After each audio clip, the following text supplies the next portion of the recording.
ছাদনা তলায় এবার অপেক্ষাকৃত কোণে হয়ে রয়ে গেল এবার কুসুম। হ্যাঁ বন্ধুরা, ভিডিওটা লাইকতে দেখতে থাকুন। যে মুহূর্তে কিনা বিয়ের আসর বসে যায় এবং সন্ধে ঘনিয়ে আসা মাত্রই যখন কিনা পুরোহিত মশাই বারবার করে তাড়া দিতে থাকে এবং বলতে থাকে যে এবার তো বর কনেকে আনার ব্যবস্থা করুন, কারণ লগ্ন তো প্রায় পেরিয়ে যাচ্ছে এখন মশাই। ঠিক সেই মুহূর্তে যখন কিনা আয়ুষকে ঈশান বলতে থাকে যে হ্যাঁ রে ভাইদা, তুই রাতুলদার একবার খোঁজ নিয়েছিস। অন্যদিকে আয়ুষ যখন বলতে থাকে যে সেই সন্ধ্যের আগ থেকে রাতুল এই যে রেডি হচ্ছে, এর পরবর্তীতে এখনও পর্যন্ত দরজাটা অব্দি খোলেনি, ও কিসের তো তৈরি হচ্ছে আমি সেটাই বুঝতে পারছি না। আজকে ওরা বর কনে মিলে যা কিছু শুরু করেছি ঈশান, আমি বলে দিচ্ছি যে আমাদেরও তখন কিন্তু সুযোগ আসবে, তখন কিন্তু আমরা এরকম করে দরজা বন্ধ করে বসে থাকবো।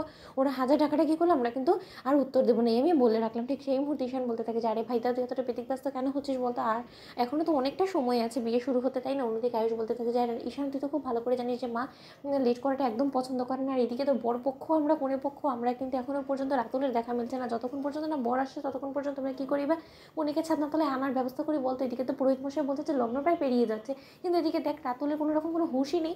অন্যদিকে কুসুমকে যখন কোণে বেশে তৈরি করা হয়, ঠিক সেই মুহূর্তে কুসুমের কাছে এসে দীপালি যখন বলতে থাকে যে কুসুম তুই এতটা ঘাবড়াচ্ছিস কেন বলতো।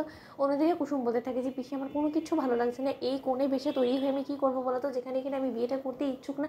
এবং রাতুল সাহেবকেও বলি হারিয়ে যাই, যে লোকটাকে কিনা আমি সমস্ত সত্যটা তুলে ধরেছি যার কাছে, সেই লোকটা কী করে এখনও পর্যন্ত বিয়ের সিদ্ধান্ত অটল রাখতে পারে এবং সে আমাকে বিয়ে করার জন্য রাজি হতে পারে, আমার তো সেটাই মাথায় ঢুকছে না। কোথায় কিনা রাতুল সাহেবের এক্ষুনি সকলের সামনে গিয়ে এটা বলা উচিত ছিল যে সে কোনোভাবে আমাকে বিয়ে করতে পারবে না, তার কারণ আমি আগে থেকেই বিবাহিত। কিন্তু সে এখনও পর্যন্ত চুপ করে কেন বসে আছে আমি সেটাই বুঝতে পারছি না। সে কেন আমাকে চাইছে আমি তো সেটাই বুঝতে পারছি না, যেখানে কিনা আমি তাকে সুস্পষ্টভাবে এটা অবধি বলে দিয়েছি যে আমার পক্ষে তাকে বিয়ে করে স্বামী হিসেবে গ্রহণ করা কোনো মতেই সম্ভব না। তার সমস্ত জানা সত্ত্বেও সে এরকম করতে পারে, সে কেন এরকম করছে পিসি। অন্যদিকে মীনাক্ষী যখন সেখানে সে বলতে থাকে যে কে কী করলো গো কুসুম বলো তো, এখন দেখো তোমাকে এক্ষুনি ছাদনাতলায় যেতে হবে, কারণ দ্বিতীয় দিকে তারা দিচ্ছে। তৈরি হয়ে গেছো তুমি, দেখে তো বেশ ভালোই লাগছে, গয়নাগাটি সব কিছু পরে তো মনে হচ্ছে যে তুমি গাঙ্গুলি বাড়িরই বউ হতে চলেছো। তোমার এমন সব পোশাক আশাক দেখে না সকলের চক্ষু চড়ক গাছ হয়ে যাবে, কিন্তু বাস্তবতা তো সম্পূর্ণরূপে ভিন্ন, কারণ সকলের ভিক্ষেতেই তো তুমি তৈরি হয়েছে, এরকম সাজুগুজু করেছো তাই না? অন্যদিকে এই সমস্ত কথা বলা মাত্র সেখানে যখন ইন্দ্রাণী গাঙ্গুলি সে হাজির এবং বলতে থাকে যে ছোটো মুখ সামলে কথা বল, ভুলে যাস না কুসুম কিন্তু গাঙ্গুলি বাড়ির মেয়ে।